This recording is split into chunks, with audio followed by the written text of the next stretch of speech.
Prezadas amigas, prezados amigos, que o Senhor seja conosco e nos envolva na sua proteção. Era o dia 22 de março de 1832. Um dos grandes expoentes da cultura internacional se encontrava morrendo. Tratava-se de Johann Goethe, um notável poeta alemão, espírito emérito, já célebre em vida, gênio não apenas da língua alemã, mas também do francês e do inglês, idiomas que ele dominava, mas que se notabilizara pelas obras fantásticas que lhe caracterizaram o nome, entre elas Fausto, Os Sofrimentos do Jovem Werther e outras obras. Ele se encontrava naquele dia, já avançadas horas da noite, em estado febril, a agonia, a sudorese abundante, as extremidades corporais úmidas em esfriamento, portanto, em situação de baixa temperatura, os olhos esgazeados, a atmosfera do seu semblante particular e os seus amigos e alguns familiares, segundo a sua biografia tradicional, se encontravam em volta do seu leito.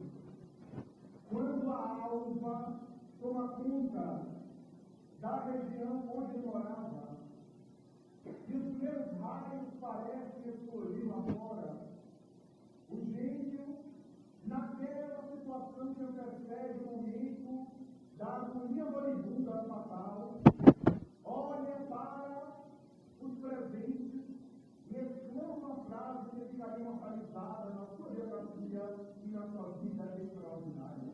Nego isso, mais muito. As pessoas que estavam presentes começaram a aproximar-se de cortinas que se encontravam ali fechadas, as janelas também, para que os raios de sol pudessem incidir naquela aurora nascente sobre o quarto onde residia o poeta alemão e onde ele se encontrava naquele momento. Mais um. A grande verdade é que Goethe não estava se referindo que está aos raios solares da manhã, mas quando ele estava naquele momento agônico, ele queria mais luz, porque possivelmente ele já estava visualizando, vislumbrando as grandes luzes além da cortina de sombra, além da sepultura da matéria, além da química orgânica dos despojos materiais.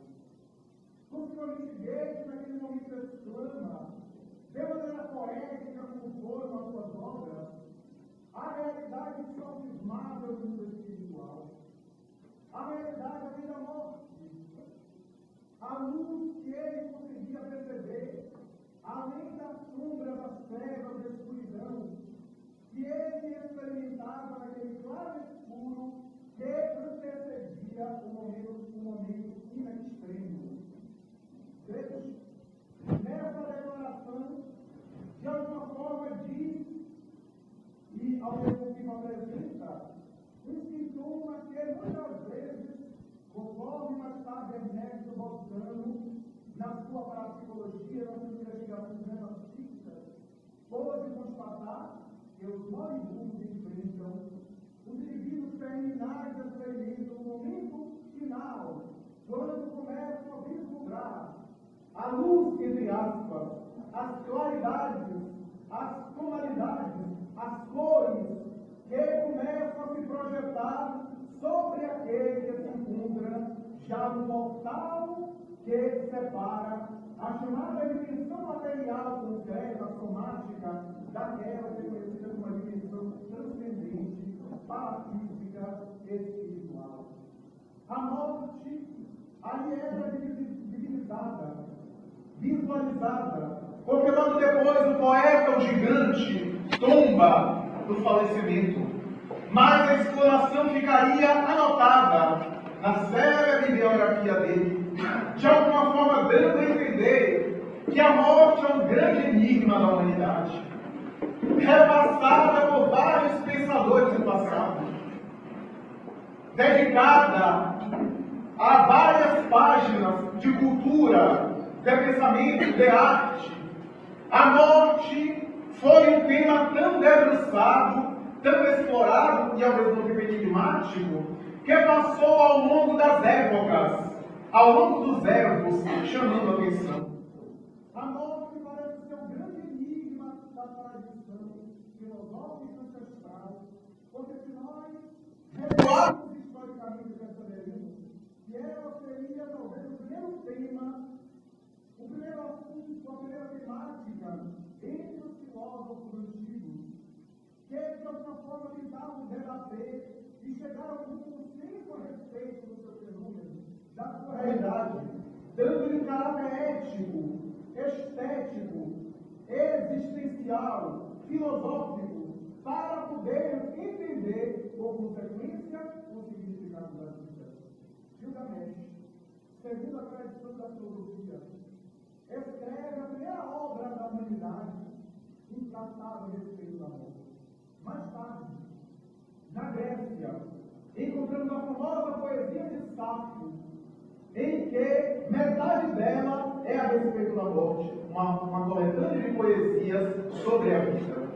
Para se tentar entender a vida, a filosofia de todos os tempos tendeu a interpretar primeiro o que é que acontecia no fenômeno da morte, ou qual é o significado real da morte. As escolas, desde as escolas da ideia, os pré-socráticos, os grandes filósofos do passado, tentaram interpretar cada um deles com seu enfoque específico, com a sua angulação, com o seu emocional, a sua perspectiva específica, simbólica a respeito da morte. E assim é que vamos encontrar, desde a escola atomista grega, que apregoava o átomo e a matéria como sendo uma única realidade existencial, e portanto a morte seria a desagregação dessa matéria sensível, objetiva, que era naturalmente colocada através do átomo, o conceito da partícula não divisível, e que teria o vácuo e o movimento como propriedades fundamentais. Leucipo, Lucrécio e Demócrito, dois gregos e um romano, defendiam a tese do atomismo, segundo a qual era necessário, portanto, temer a morte. E, de alguma forma, aqueles que herdaram esses pensamentos depois abraçaram-nos em termos hedonistas. E surgiria mais tarde a ideia do hedonismo grego. A vida são as sensações imediatas, o gozo, o prazer, as manifestações sensoriais, porque quando vem a morte há a desagregação total, o mergulho do esquecimento, o aniquilamento da consciência. Então, era natural que se precisasse viver o presente, não se preocupando com ética, com o próximo, com o social, naturalmente apregoando-se, inclusive, uma filosofia caótica. Pelo menos a consequência social seria o caos, porque cada um seria por si e per si. Naturalmente que, ao lado dessa escola, houve outros pensamentos. Entre eles, destaca-se como o mais famoso o idealismo.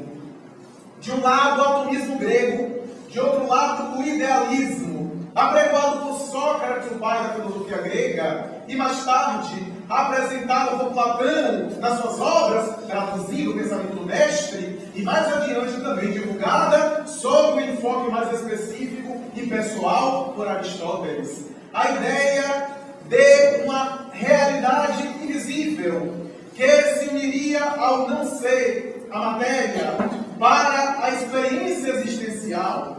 E essa ideia, que mais tarde foi acrescentada por Aristóteles como um terceiro elemento, a inteléquia, que seria um elemento intermediário entre o ser real, que era o ser, o logos, o Deus interno, o não ser, a sombra da matéria, e a inteléquia, que seria o elemento intermediário entre essas duas realidades. Naturalmente que as escolas assim digladiaram-se, e mais adiante a morte passa a ser temida, detestada, pelo menos para a maioria, não obstante ambicionada e desejada por outros. A grande verdade é que aqueles que a desejam vão chegar lá. E aqueles que a detestam também vão. É a única realidade que conhecemos, que não há ausência de vagas. Não tem mais vaga, sempre há uma vaga. A morte tem essa conceituação, de tal forma que os indivíduos, aqueles que os ambicionam, também vão chegar lá. E aqueles que a detestam também terão que enfrentar mais cedo ou mais tarde a Idade Média. E com toda a teologia que foi criada, principalmente no Ocidente, a respeito da morte e dos sofrimentos depois da morte, fez com que os indivíduos, mesmo na religião, temessem-na, detestassem-na e lutassem contra ela, contra a sua realidade, mesmo que a sua religiosidade não fosse verdadeira. E assim é que encontramos a morte sendo travestida ao longo dos tempos, como sendo uma pessoa, uma figura metálica, naturalmente pelo machismo deveria ser mulher, fria, esquelética, com a foice, arrebatando os destinos humanos, ceifando as esperanças, e que naturalmente passou largo, recebendo exclamações, como era o caso de Friedrich Nietzsche, que chegou a dizer: ó morte, tudo aquilo que eu penso tu me antecipas, e para que tu existes? Ô Michelangelo, o que é morrer? Morrer é a desagregação e é a falência da existência. E assim é que vários pensadores, filósofos, literatos como Shakespeare e outros, elaboraram conceitos a respeito da morte. E a morte parece esse enigma existencial, de tal forma que as tradições de todos os tempos emolduraram-na de conceitos ora elegantes, ora supersticiosos, e que chamou a atenção ao longo dos tempos na tradição da mitologia grega. Quem não conhece o deus Caronte, que seria o barqueiro do Hades, o barqueiro do rio Létis, que deveria conduzir o indivíduo que morreu para outra margem do rio, que seria a outra margem da vida. Essa é a razão pela qual, segundo as crenças da mitologia da época, o defunto cadáver era naturalmente emoldurado e, sobre os seus dentes, colocado uma moeda para que pudesse pagar a travessia, a jornada, a viagem de Caronte, que era avaro. E para compensar a avareza de Caronte, não deixando o indivíduo naturalmente no mundo material, para conduzi-lo à vida propíqua, à vida transcendente, era necessário, portanto, colocar uma moeda no cadáver, nos seus dentes, para conduzir pela barca de Caronte. No Egito, encontramos a velha e conhecida tradição do embelezamento do cadáver, tradição que hoje nós herdamos desde milhares de anos antes de Cristo, que a cultura egípcia acreditava e concebia a volta dos indivíduos, era uma intuição da reencarnação, mas a volta nos próprios corpos materiais, razão pela qual as técnicas de mumificação, de preservação do cadáver, até hoje, fascinantes da cultura egípcia antiga, e assim era colocado joias preciosas, era colocada alimentação, para que o indivíduo pudesse voltar e encontrar o necessário para sobreviver e para viver na Terra. Naturalmente era uma distorção da intuição que se tinha do retorno do ser espiritual à matéria, mas que não seria no mesmo corpo, na mesma realidade. A velha tradição arquetípica, ancestral, universal da ressurreição, do retorno, que naturalmente estava aí distorcida em função das crenças, das superstições. E esse embelezamento dos cadáveres, que fazia parte da cultura egípcia, assim nós herdamos no sepultamento, que de alguma forma não deixa de ser uma forma atual, materialista, porque nós consociamos, casamos uma cultura que seria espiritual no Egito com a nossa visão materialista dos tempos científicos e contemporâneos, numa negação que se coloca na morte. A gente perfuma, a gente veste, a gente coloca um ovo tão bonitinho que parece que ele está vivo.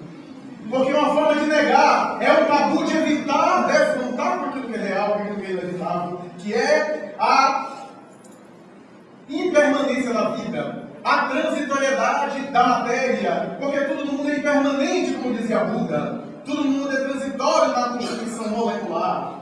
Então, a morte tem esses paradoxos. Arrebata muitas vezes o jovem e preserva o ancião, que já se encontra em estado de idade avançada. Muitas vezes rouba a existência física da pessoa saudável e preserva e prolonga a existência daquela pessoa que já está enferma. A morte tem essas surpresas, tem dessas coisas que nos chamam a atenção, que naturalmente nos emociona e ao mesmo tempo nos inquieta. Porque qual é esse significado? Não há um aviso prévio específico, há probabilidades. Eu recordo-me de alguns anos atrás, um deputado federal de São Paulo que foi visitar seu irmão no Hospital das Clínicas de São Paulo, que estava com câncer, com metástase óssea em estado avançado, e foi visitar, passou uma tarde inteira com o irmão, e ao sair do hospital foi atropelado, foi morto, e o irmão foi o que se deu. Então a morte tem essas colocações, tem essas surpresas, essa imprevisibilidade, essas situações que nos pegam de surpresa e que nos chamam a atenção, de tal forma que, como já falamos, é ao mesmo tempo detestada e paradoxalmente ambicionada por outros. A grande verdade é que ela é a realidade certa e garantida, é o fatalismo único e o maior fatalismo absoluto da existência. Tudo aquilo que nasce fisicamente morre, todos nós sabemos. E mas todos sabíamos, foi avisado, todos nós sabemos. Temos essa noção, mas tendemos a não pensar a respeito do assunto. Permitam-me dizer, até os espíritas fazemos isso. Às vezes, me dão tema livre em algumas casas e eu sugiro que a gente fala sobre o processo de desencarnação. Não, esse tema é muito pesado. E eu fico pensando, que doutrina é essa então? Então, ou eu não entendi a doutrina, ou nós não entendemos a doutrina dele. Porque a doutrina toda é para explicar que esse tema não é tão pesado assim.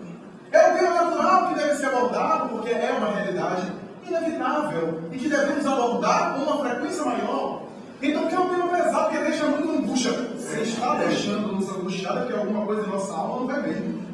Alguma coisa em nossa alma está mandando uma mensagem que estamos ainda em desconexão com a nossa própria essência. Alguma coisa não vai bem que precisamos aí corrigir, ao invés de evitar aquilo que é inevitável. Então, a morte tem dessas coisas. E chama-nos a atenção hoje, atualmente, as neuroses, as psicoses, os mecanismos de surto fóbicos em relação à morte. Há um milionário americano, norte-americano, que é dono de uma série de canais de televisão na América do Norte, que chegou a proibir nos seus canais, que ele era dono, pronunciar o nome da morte, falar o nome da morte, algum assunto sobre a morte. Porque talvez com isso ele não ia morrer coitadinho. Então é essa a ideia que nós fazemos. Nós negamos, nós evitamos abordar o assunto, nós temos a tendência de não enfrentar a realidade. Os próprios especialistas em tanatologia dizem que até com as crianças nós temos o tabu de não falar a respeito do assunto, de termos um certo pudor, e naturalmente aquela criança vai crescendo com esse tabu de que aquilo é naturalmente algo que precisa se temer, que precisa não se abordar, e nós vamos condicionando a criança desde cedo a esses hábitos doentios nossos, como se fosse uma coisa que a criança, dentro da sua mentalidade, não pudesse entender. E que nós não devemos ter uma educação também para a morte, uma educação diferente, uma cultura diferente em relação à morte, uma cultura que atualmente é uma cultura que nega essa realidade, que faz de conta que não existe. A tal ponto são as síndromes emocionais que há nas classificações psiquiátricas alguns surtos já constatados, surtos das chamadas expressões maníaco-depressivas, em que a pessoa, no seu delírio fóbico, com medo terrível de morrer, se mata, se suicida. Porque na angústia de esperar o momento certo, ele antecipa pelo suicídio, através dessa expressão que para nós parece ser paradoxal, mas a mente humana é muito complexa, e que nos leva a esses paroxismos. A grande verdade é que toda a natureza, no seu desenrolar da matéria, nas suas manifestações, a lei da entropia, segundo a lei da termodinâmica, na física, conceitua, preconiza que a vida, para se desenvolver, necessita de energia. E o desgaste da energia produz a alteração molecular da sua realidade, que é o que a gente conceitua dizer envelhecimento, adoecimento, morte, transformação. Toda a natureza, ela realiza esse desgaste e essas mutações naturais Diz alguns especialistas da biologia que a cada segundo morrem 30 milhões de hemácias no aparelho circulatório. E que, segundo ainda esses mesmos especialistas, a cada 7 anos, todas as células do nosso corpo morreram e foram renovadas. Alguns defendem que os neurônios não, mas já há uma escola defendendo que os próprios neurônios também morrem. Há uma polêmica, mas que seja, excetuando os neurônios, o resto das células todas morrem e são substituídas. E um grande pesquisador atual das neurociências em Harvard costuma dizer: se todas as células do nosso corpo morrem a cada 7 anos, por que a personalidade não é nova? Por que o indivíduo permanece o mesmo? Porque talvez nós não sejamos apenas a matéria, diz ele, apresentando a sua afirmação. A grande verdade é que há uma série de transformações moleculares. A morte acontece o tempo todo em nossa estrutura orgânica, dando vazão a outras expressões de vidas, a própria renovação celular. Essa, portanto, é uma realidade insofismável que chama-nos a atenção: a morte. Mereceu, por exemplo, de Homero, na Odisseia, uma colocação tão interessante. Diz ele, nessa obra, que pelo menos é atribuída a ele, segundo a tradição histórica, que as sereias tinham inveja de Ulisses, porque Ulisses era mortal, ia morrer. E as sereias, como deuses, eram imortais e praguejavam imortalidade. E invejavam Ulisses, porque ele ia morrer. A ideia paradoxal a respeito da morte: quantos anseiam uma imortalidade física, uma imortalidade corporal? Na obra As Maravilhosas Viagens de Gulliver, o seu autor apresenta a ideia de que a cada 100 anos nasce uma geração imortal no corpo físico. E Gulliver decide olhar como se encontravam essas gerações que a cada 100 anos estavam imortais até hoje.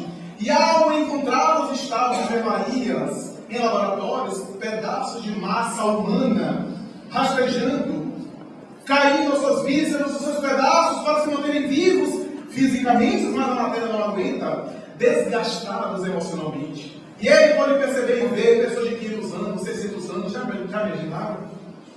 Nós temos 600 anos, uma sogra de 1500. Então é uma coisa maravilhosa. Naturalmente, porque não apenas o desgaste da matéria não sobrevive, não dá conta, mas também os desgastes emocionais. Quantas perdas, quantos enfrentamentos, quantas vicissitudes no mundo, quantas experiências que vão nos desgastando emocionalmente, e a própria constituição emocional não consegue dar conta de tantos anos de vida física do ponto de vista imortal. Então essa é uma realidade que nos chama a atenção e que nos faz pensar a respeito da morte, que tanto é um tabu na cultura, principalmente na cultura ocidental. A doutora Elizabeth Kubler-Ross, a mãe da tanatologia, que inventou essa ciência que estuda a morte, costumava declarar nos seus primeiros momentos de investigação, de pesquisa, por que a nossa cultura encara a morte com tanto tabu? Porque nós, os médicos, dizia ela, temos tanta resistência em falar a respeito da morte. A morte não é necessariamente um fracasso da medicina. É talvez o ponto culminante da existência física. E ela resolveu fazer entrevistas com pacientes terminais. O diretor do hospital, do qual ela trabalhava, chamou de: você está louca? Você vai conversar com os pacientes terminais sobre a morte? Eu disse: eu vou, eles sabem melhor do que eu o que vai acontecer com eles, possivelmente mais próximo do que eu. Então eu vou conversar com eles, porque eles devem saber, devem ter alguma ideia. O seu psiquismo deve nos dar alguma pista a respeito da morte. E ela enfrentou muitas dificuldades, mas começou a investigar. Ela chegava com pessoas, por exemplo, que tinham 2 semanas de vida nas suas previsões, pessoas com leucemia já estavam terminal, pessoas com câncer, com problemáticas sérias, e perguntava: o que você pensa da morte? E eu ouvi as respostas mais extraordinárias, respostas inspiradas, de pessoas que tinham conceitos especiais. Uma delas, ela perguntou: o que você faria se tivesse 1 ano de vida? E a pessoa dizia: 1 ano? Ah, é muito tempo. 1 ano de vida? Ah, eu amaria, eu brincaria mais com meus filhos, eu faria... Mas a senhora: não, hoje eu precisei fazer um exame que eu não amei ninguém. Eu achava que ninguém me amava, mas no fundo era eu que não amava ninguém, porque eu mesma não me amava a mim mesma.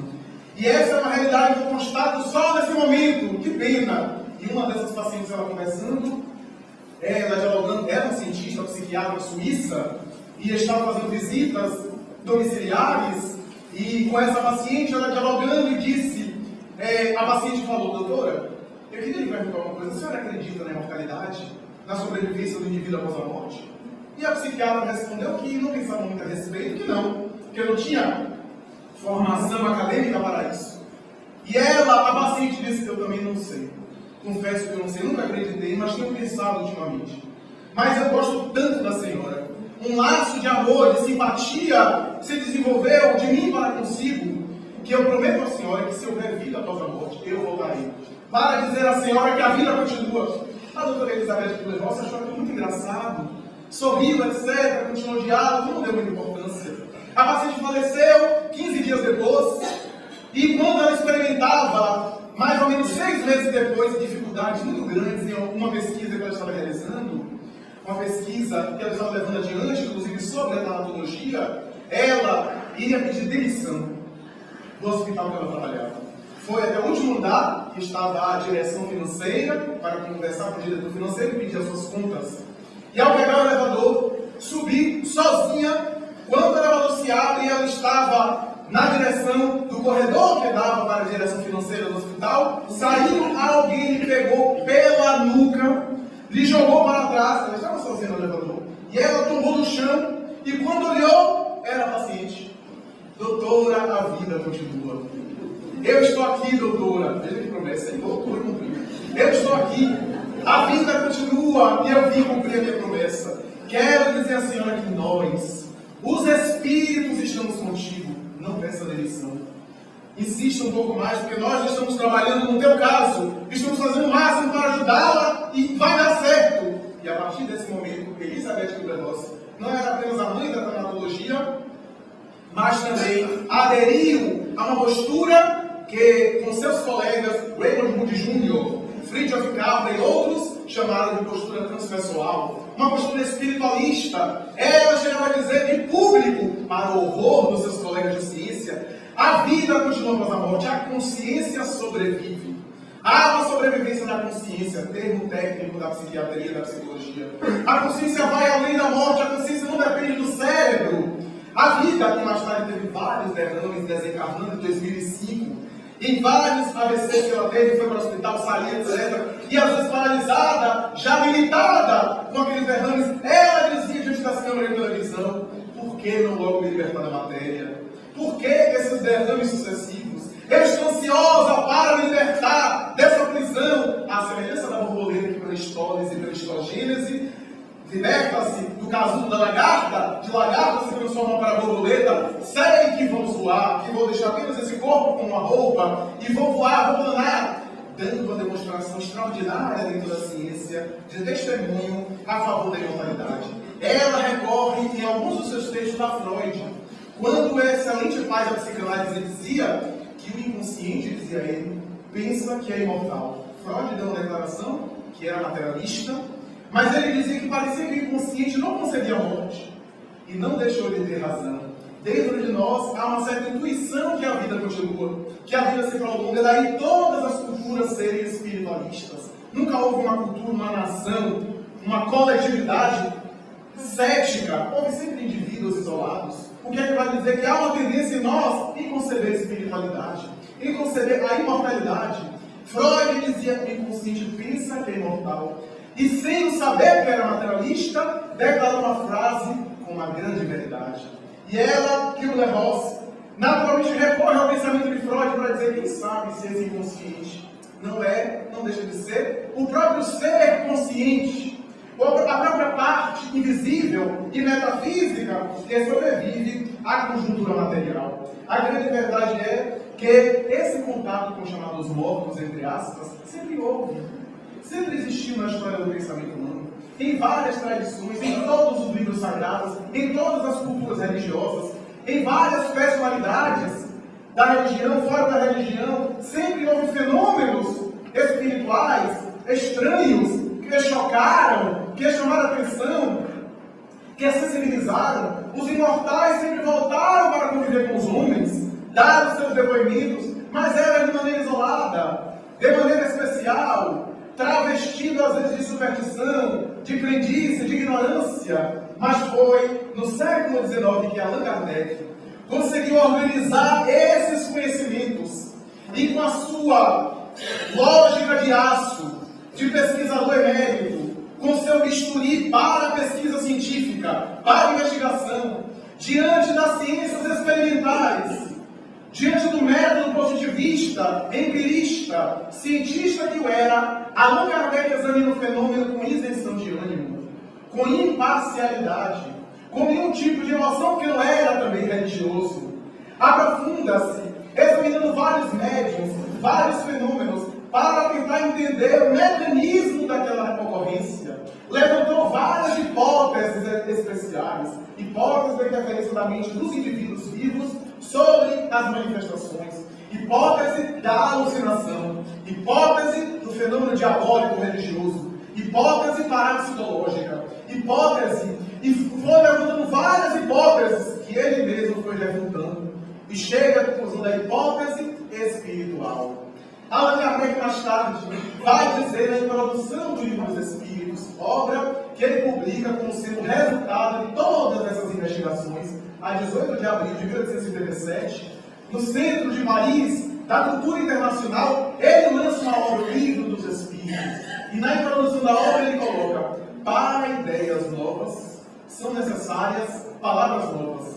Assim o exige a clareza da linguagem, para evitar a anfibologia. A palavra anfibologia foi a que eu aprendi. A anfibologia quer dizer quando nós temos uma palavra que significa várias coisas ao mesmo tempo. Para evitar a anfibologia. Dessa forma, diz ainda ele, as palavras espiritual, espiritualismo e espiritualista já não são muito conhecidas. Por isso, preferimos criar termos novos para designar claramente ideias novas para não haver confusão. Por isso, propomos espírita ou espiritista, e a doutrina que o espírita ou espiritista abraça é o espiritismo, ou doutrina espírita, ou doutrina dos espíritos. É um conjunto de ideias novas, e ele estabelece o espiritismo, é uma ciência que estuda a relação do mundo material com o mundo espiritual, que estuda a origem, a natureza e o destino dos espíritos. E ao mesmo tempo é uma filosofia, porque esses espíritos vêm nos informar as velhas questões filosóficas: quem sou eu? De onde eu vim? Para onde eu vou? E por que eu estou aqui? Porque eu estou na Terra. Abrindo espaço também para uma religião, porque tem nos seus elementos básicos os fundamentos de todas as religiões. Allan Kardec vai dizer que, do ponto de vista ortodoxo, do ponto de vista tradicional, o espiritismo não é religião, porque não tem cerimonial, não tem ritual, não tem paramento, não tem hierarquia religiosa, não tem sacerdócio organizado, não tem nada disso. Mas, do ponto de vista filosófico, o espiritismo é religião, diz ele, porque tem os elementos básicos de todas as religiões: a crença em Deus, a fraternidade humana, o melhoramento da pessoa, o melhoramento do indivíduo, o seu desenvolvimento para melhor, a prece. Religião vem de religare, do latim, ligar a criatura com seu Criador e ligar as criaturas entre si como irmãos. Então, embora não seja do ponto de vista ortodoxo uma religião tradicional, do ponto de vista litúrgico, mas é do ponto de vista filosófico, porque tem os elementos de religiosidade, tem os elementos da religiosidade humana, e vem, portanto, nos proclamar, nos convidar a uma religião cósmica do amor, uma religião isenta de dogmas, isenta de imposição de fé, isenta de sacerdócio organizado, esse laço que une a criatura a Deus, que é une as criaturas entre si e joga para a fraternidade de todos os tempos a poemática do amor. A doutrina espírita, portanto, vem nos convidar a entender o que é a vida, como acontece a morte, o que acontece após a morte, mas não através de uma dedução apenas lógica, embora seja lógica, seja sensata, seja feita de paralelismos, de raciocínios, e não insensata. Pelo bom senso se chega a essa mesma conclusão, mas não é apenas isso. São os próprios imortais que voltam para darem o seu depoimento, para dizer que vivem, dando provas, dando informações, como se encontra a vida no além, como consequência da conduta que se cultivou no aquém, na vida material. E essas colocações ensejam para Allan Kardec um novo mundo que ele traz, e os espíritos desenvolvem essas questões. No item 149 do Livro dos Espíritos, ele conclama às entidades angélicas a seguinte colocação: que sucede a alma no instante da morte? E os espíritos respondem de maneira sintética: volta a ser espírito, isto é, volta ao mundo espiritual. Ao que Allan Kardec então discute essa morte, que é resultado do esgotamento dos órgãos materiais. Discute o medo da morte, e os espíritos respondem: o medo da morte é vivenciado pelo homem. O espírito não sente medo da morte, mas é o homem que sente medo, é o homem material que sente medo. E aquele que naturalmente sente medo, pensa mais como homem do que como espírito. E por isso está mais ligado às questões do homem, digamos em linguagem psicológica, está mais sintonizado com o ego do que com o eu profundo. Então, a doutrina espírita vem nos dizer que a morte é essa passagem, que morrer é uma espécie de adormecer. Como nós adormecemos todo dia? Nós paramos, adormecemos, perdemos a consciência e depois despertamos. A morte é se adormecer e nós despertamos. Só que despertamos em um mundo diferente de vibrações, em uma realidade diferente, só que com a mesma bagagem que cultivamos na vida material, com as mesmas experiências, com aquilo que nós fizemos, com os conflitos que nós desenvolvemos, com a paz de espírito que nós construímos, nós despertamos. Cada um desperta além do corpo conforme vai adormecer. Nem anjo após a morte, nem demônio. Cidadãos com as suas virtudes e os seus defeitos. E o céu e o inferno são estados de alma, estados de consciência. Allan Kardec chega a perguntar aos espíritos no item 154: a separação da alma com o corpo é dolorosa? E as entidades respondem de maneira genérica: quase nada tem de dolorosa. O homem sofre durante a vida inteira muito mais do que no momento do desprendimento. Mas varia de pessoa para pessoa. A depender da conduta que o indivíduo tem, o momento da morte é suave, é calmo, como se fosse quase feito de gozo, de prazer, de plenitude, quando o indivíduo está se libertando de um fardo pesado. E aqueles que viveram para a matéria, apegados, sensualistas, no sentido genérico, que viveram egotistas, narcisistas, o momento da morte tem algo de penoso, porque tem dificuldade de se libertar daquilo que tanto cultivaram, que é o mundo material. Então, psiquicamente, tem dificuldade de se libertar desses laços e experimentam muitas perturbações, algumas em conflito, outras em perturbações mais graves, que vai depender, repetimos, da situação cada qual, de cada espírito, de cada ser. Aliás, fato comprovado por Kübler-Ross, que nós examinamos aqui. Ela costumava dizer que, dependendo do tipo de vida, o indivíduo tem uma vida saudável, uma vida de hábitos moderados e saudáveis. Ela costumava dizer que no momento final estampava-se sobre o seu semblante uma sensação de paz, de tranquilidade. E os indivíduos ansiosos, inquietos, com muitos distúrbios comportamentais, com conflitos, com a vida cheia de excessos, chegam no momento final com inquietações, com ansiedades, com muitas angústias, incertezas até o momento final, por conta daquilo que cultivaram na mente, na realidade íntima do indivíduo. Daí porque Allan Kardec vai chegar a receber os espíritos na seguinte colocação: a depender do tipo de morte também, o espírito experimenta um choque maior ou menor, a desencarnação gradual.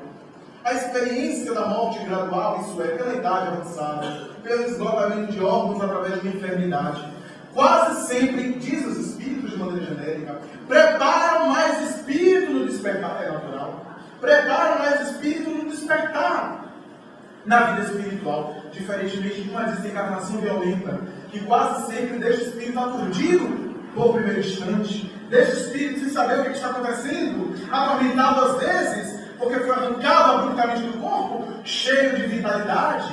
Porque muitas vezes a vida material, ao longo dos anos, mesmo aqueles que têm às vezes uma vida equivocada, uma vida cheia de excessos, materialista, esse indivíduo, ao longo dos anos, pelo desgaste da matéria, pela experiência, pelo amadurecimento, pela idade, pela velhice, vai naturalmente também amadurecendo e vai libertando-se da sensualidade. Sensualidade, repito, no sentido genérico: prazer, prazer, mais prazer. Então, essa busca dos prazeres mais imediatos, o indivíduo vai se libertando disso, vai tendo menos necessidade. Então, mesmo aqueles que têm uma vida mais desordenada, é melhor essa desencarnação gradual, às vezes por uma enfermidade, cada mais uma tragédia, o indivíduo demora muito, vai ter enfermidade, etc. Mas às vezes o espírito está sendo preparado para a libertação de maneira mais suave do que aquele que experimenta uma desencarnação violenta e experimenta sensações físicas, entre aspas, porque prossegue, diz Allan Kardec, no perispírito.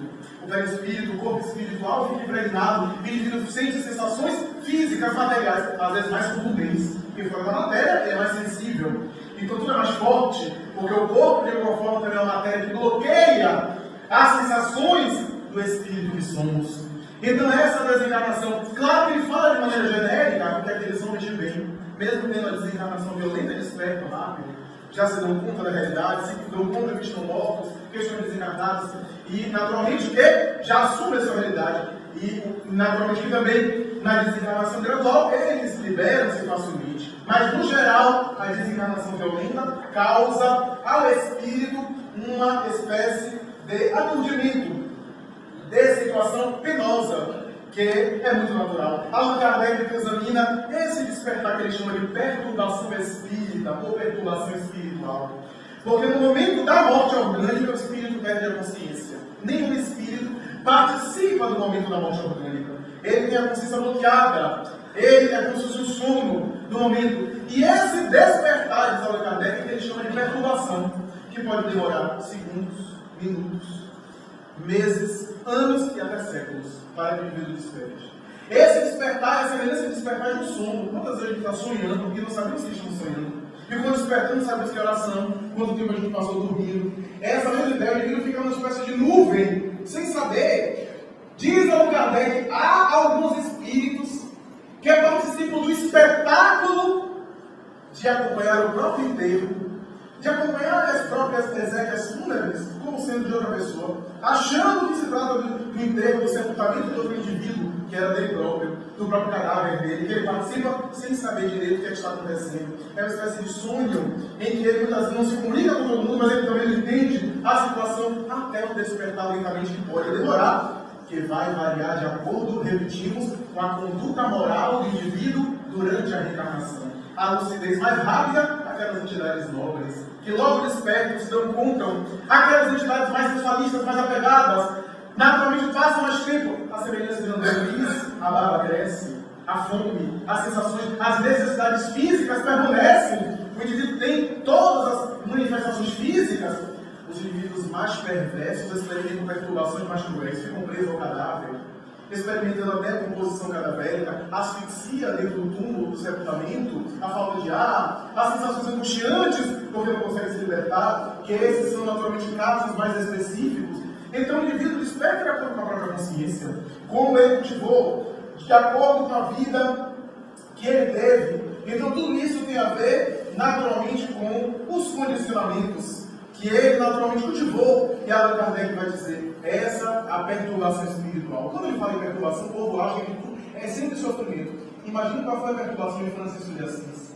É um despertar, como desperta de uma cirurgia, de um Bezerra de Menezes, e assim por diante. Ele fala perturbação no sentido de despertamento. É o termo que ele usou, perturbação. Mas não quer dizer que todo espírito tem uma perturbação dolorosa, passa pelas zonas inferiores, e assim por diante. É um despertar.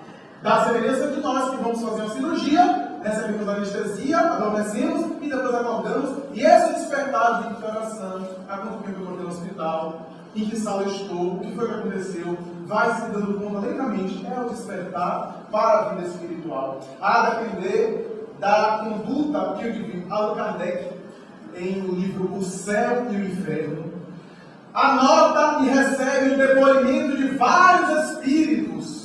Ele dedica capítulos específicos para cada tipo de espírito. Espíritos suicidas, os sofrimentos além da morte, espíritos de criminosos, espíritos de pessoas boas, honestas. Ele colhe o depoimento, faz espécie de código, de estrutura, de código e de critério para se entender como é que a vida espiritual, dependendo do tipo de conduta e dos tipos de consciência, dos tipos psicológicos que ele examinou, fazendo naturalmente uma experiência notável e naturalmente nos ensejando para irmos desencarnando durante a existência.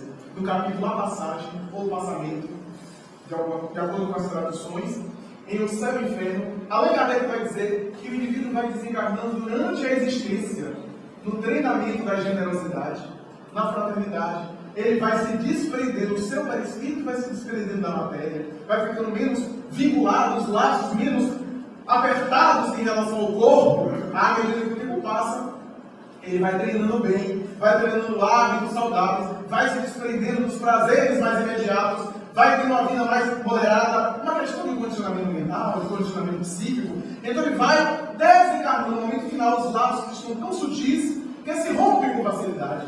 E aqueles que se vinculam à matéria, molécula a molécula, dizer o perispírito também, se materializa, se tonifica na matéria, e daí porque há dificuldade de se libertar da matéria. Então é uma consequência inevitável, lógica. Allan Kardec vai dizer isso. E hoje os espíritos costumam falar a respeito da morte, convidando-nos a refletir a respeito da sua realidade. Nunca me esqueci, alguns anos atrás, Joana de Ângeles psicografou uma mensagem através do médium de Valdo Franco, chamado Treinamento para a Morte. E essa mensagem chamou minha atenção na época, já faz mais de 10 anos, quando eu li essa mensagem, em que ela dizia: treina todo dia o refletir alguns minutos que seja a respeito da morte. Porque como a desencarnação não te manda aviso prévio, pode te pegar de surpresa. E se tu treinares todo dia lentamente, refletires a respeito da tua desencarnação, da tua liberação da matéria, quando a morte te chegar, mesmo que de maneira imprevisível, tu estarás preparado.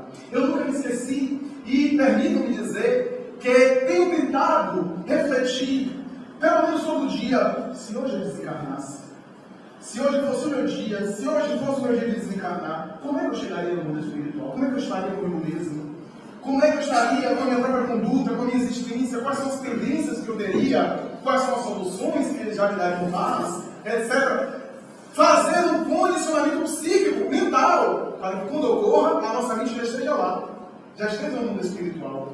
E não no material, agarrado e sofrendo por essa libertação imediata. Então o convite de Joana de Ângeles é que nós nos aventuremos a pensar também na vida espiritual, em termos de mortalidade, situar nossa mente também na vida espiritual, para que quando ocorra essa passagem, não experimentemos choques emocionais, choques vibratórios. Daí porque eu estranhei no passado e hoje entendo, quando o Chico Xavier dizia: 90% da minha existência é espiritual. O meu psiquismo está muito mais em relação aos espíritos do que na terra. Eu achei aquele exagero na época, não entendi, e hoje dou-lhe razão. E certa vez alguém disse para ele: Chico, você já morreu, só se esqueceu de deitar. Porque você vive mais em transe mediúnico do que aqui, mais na vida espiritual do que aqui. Então você já morreu, você é um cadáver que respira. E essa é verdade, tem razão. Então era naturalmente a sua sintonia, o seu contato, e ele chegou a dizer oportunamente: às vezes eu não sei mais se sou eu mesmo quem fala ou se Emmanuel me fala pela minha boca. Um dia, a poetisa Potiguar, Alta de Souza, escreveu uma mensagem e chorava muito. E eu não sei se era eu que chorava sob a sua influência ou se era ela que chorava utilizando-se dos meus olhos. Era a perfeita integração com o mundo metafísico. Daí ele não desencarnou. Ele apenas se liberou do último laço em 2002, no mês de julho, quando o Brasil experimentou o pentacampeonato mundial. É, portanto, esse desafio, o desafio da morte, treinar, perguntar. Daí porque Francisco de Assis, certa vez, quando o Frei Leão perguntou: Pai Francisco, o que é que você faria se descobrisse que hoje é o último dia da tua vida? E ele estava capinando o jardim e respondeu: continuaria capinando o meu jardim. O que é que vai dizer? É uma continuidade que é única, estava integrado já na vida espiritual. Então não tinha receios, não tinha inquietações, porque só ia despertar e ia dar continuidade às suas tarefas, às suas atividades, porque o prolongamento daquilo que se fez na experiência material. Já contei aqui, certa vez fiz uma experiência com um grupo de pessoas, meditando a respeito da morte, e conduzi a pessoa para a morte. Bem, eu na verdade fiz uma meditação e conduzi a pessoa em estado de experiência quase morte. A pessoa foi parando, foi para a respiração, o coração parou, fez, observe que você ainda tem alguns minutos de vida, ainda há uma vida cerebral, já houve a parada cardíaca, daqui a pouco há uma morte. Você vê um ser de luz vindo te receber. Agora, perceba como é que você se sente. Avalie as suas emoções, como você se sente agora te amou. Ele disse: espera aí, um ser espiritual disse: se você voltar. Volte à matéria. Perceba que você experimenta um calor. Você começa a respirar novamente. Você voltou ao corpo, voltou a iluminar o material. E aí houve uma senhora que deu um grito, e todo mundo deu susto, porque estava os olhos apagados, todo mundo meditando o olho fechado. Ela deu um grito e disse: ai, graças a Deus que eu não morri. Porque quando você começou a falar que eu tinha 1 hora, meia hora, 10 minutos, 5 minutos de vida, me veio uma angústia, um desespero de: meu Deus, eu estou acabado. Se eu morrer agora, eu estou acabado. Como é que vai ser depois da morte? Numa situação dessa, eu estou acabada. E fiquei pensando: meu Deus, que injustiça morrer nessa idade. 72 anos, que injustiça. Depois eu comecei a pensar: meu Deus, 72 anos, boa parte do povo que eu conheço nessa idade já foi. Eu acho que Deus até esqueceu de mim, até com amnésia, com Alzheimer. Mas, enfim, uma hora eu tenho que me preparar para isso. E cada um foi dando depoimento, etc. As pessoas falando que sentiram. E eu produzindo aqui para nós, eu vou sentir uma coisa. Me permito dizer que eu vi um distúrbio neurótico, à medida que eu ia produzindo as pessoas, e cada um tinha sentido, eu comecei a pensar em minha morte, comecei a sentir uma dor no peito. Ai, meu Deus, eu acho que eu vou morrer. Veja como nós temos inquietações, transtornos. E aí eu parei, meu Deus, e fiquei com um mal-estar. Eu disse: ai, meu Senhor, me deu uns 15 minutos só para trazer o povo de volta. Imagina, eu estou aqui conduzindo o povo, daqui a pouco para, alguém vai abrir o olho e vai dizer: morreu. Eu sem graça. Deixa, depois ele me mata.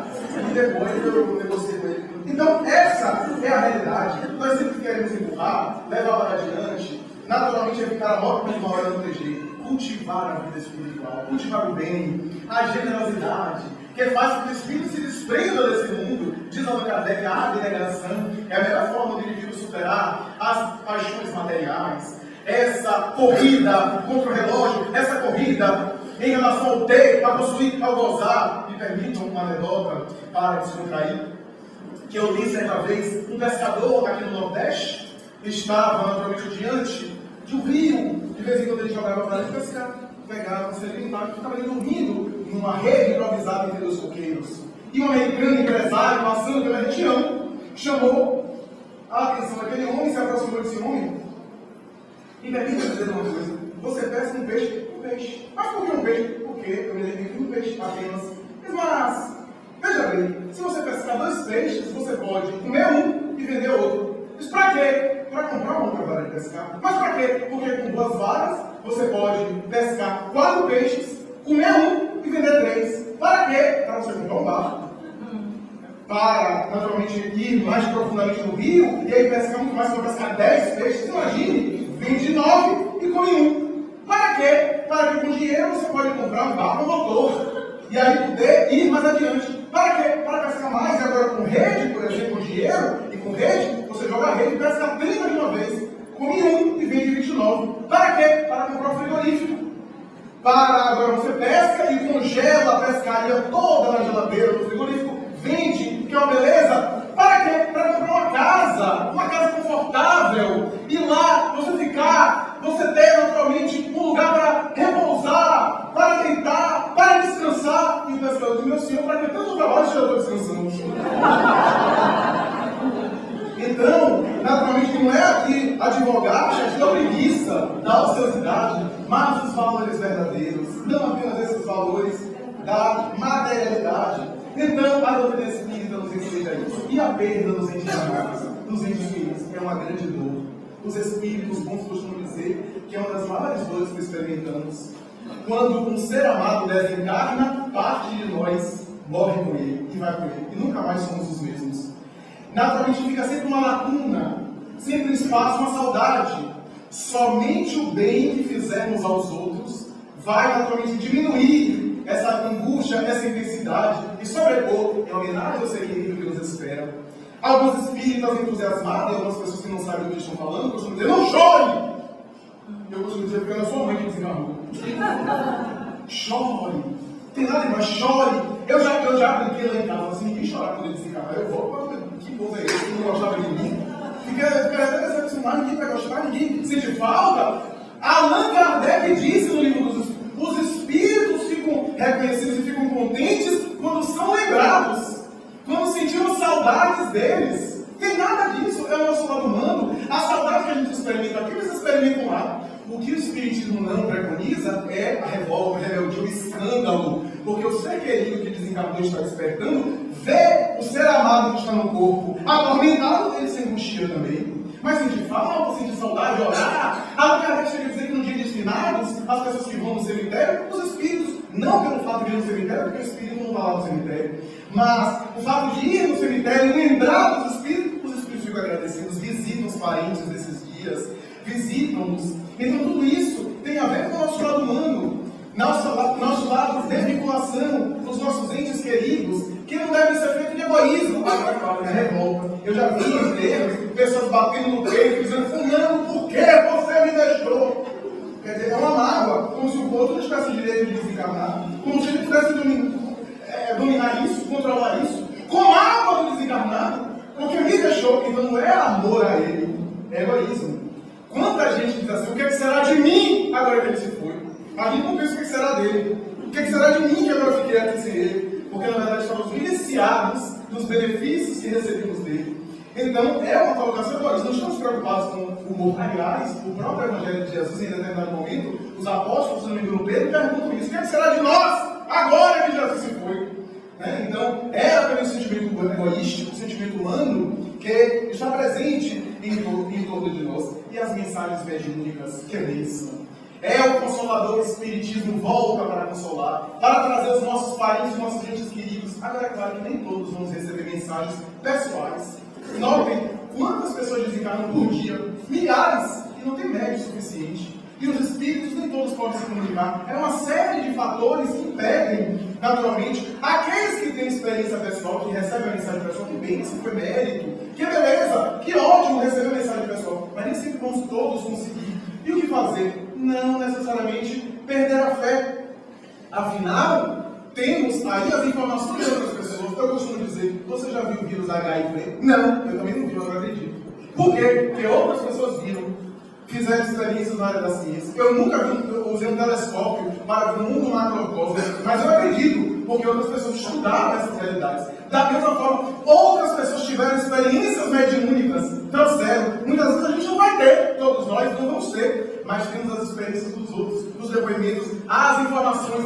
Mas se fizermos silêncio interior, cada um de nós não precisa nem ser médico, se fizermos silêncio interior, se pararmos um pouco do turbilhão, pararmos para refletir, para naturalmente sobrepor as nossas inquietações, vamos sentir os nossos seres queridos, os nossos amigos, os nossos parentes que desencarnaram, os nossos afetos, os nossos amores que estão sentimos a presença deles ao nosso lado, porque eles se comunicam, estão conosco, naturalmente permanecem, se vinculam a nós e continuam. Para encerrar, me permitam contar uma experiência que já contei aqui.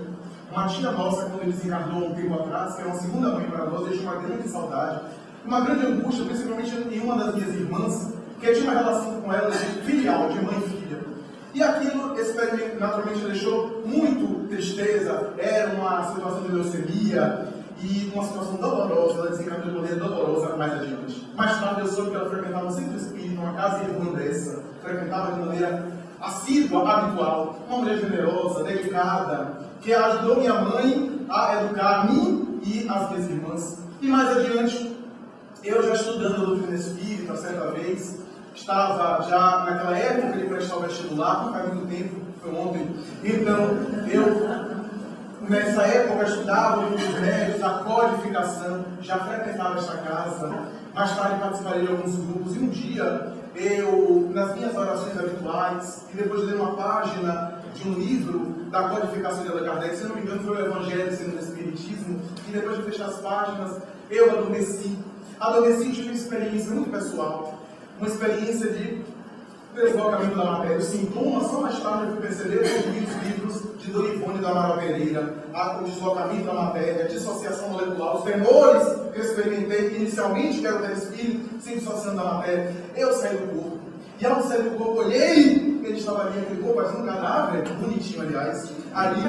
Então eu olhei e movimentava, mas não movimentava com os pés, parecia deslizar. Era uma coisa que não compreendi ainda, imaturo, ainda inexperiente na doutrina espírita. Eu fui levado de maneira muito veloz, com a velocidade do pensamento, eu fui entender mais tarde, a uma cômoda do quarto, a uma cômoda da casa, um quarto, e ali estava meu genitor, meu pai, sentado, conversando no telefone, com um colega. Eu já ouvia essa conversa, porque ele conversava de maneira animada, eu ouvia na sala antes de dormir, antes de adormecer, e eu continuava ouvindo o mesmo teor, o mesmo conteúdo, uma nitidez impressionante. Eu via as cores, e eu fui me aproximando dele, não sabia o que estava acontecendo, quando eu vi ela é irmã dele, ela do lado dele, sentada, com uma roupa que ela costumava usar, uma das roupas que ela costumava usar quando encarnada. Um perfume muito suave que ela usava também. O abraço que eu senti é aquele abraço físico que nós acordamos e ainda sentimos a sensação de abraço. É a ocorrência, não é um sonho psicológico.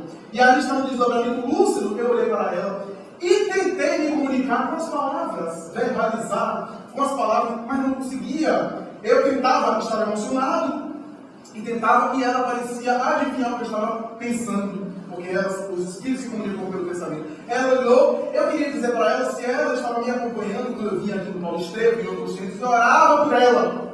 E sem eu verbalizar, pensando, ela disse: meu filho, não preciso estar com você, acompanhar você pessoalmente para receber as suas preces. Eu tenho recebido suas preces.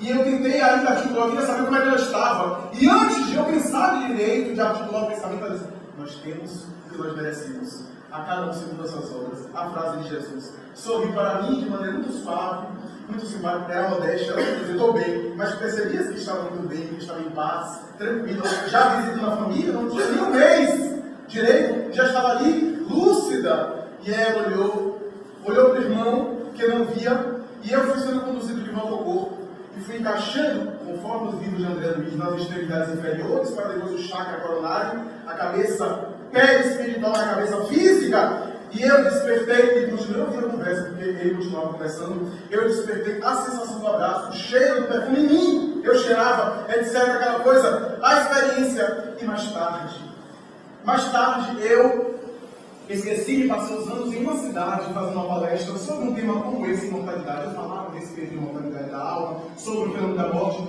quando eu senti a sua presença. Uma sensação de que ela estava próxima. A emoção tomou conta, mas eu consegui conter, consegui me administrar. E me veio uma sensação, e me veio a intuição: diga, continue falando, diga que a vida continua, diga que nós, os mortos, estamos vivos e de pé, que a vida continua ali no corpo, que os espíritos sobrevivemos, que os seres queridos que amam continuam amando, porque a morte não mata o amor. Nem o amor, nem a antipatia, nem o ódio encerram com a morte. Os afetos prosseguem depois da vida. Nós estamos aqui, diga, eu disse, que até hoje não paro de falar, né? Disse.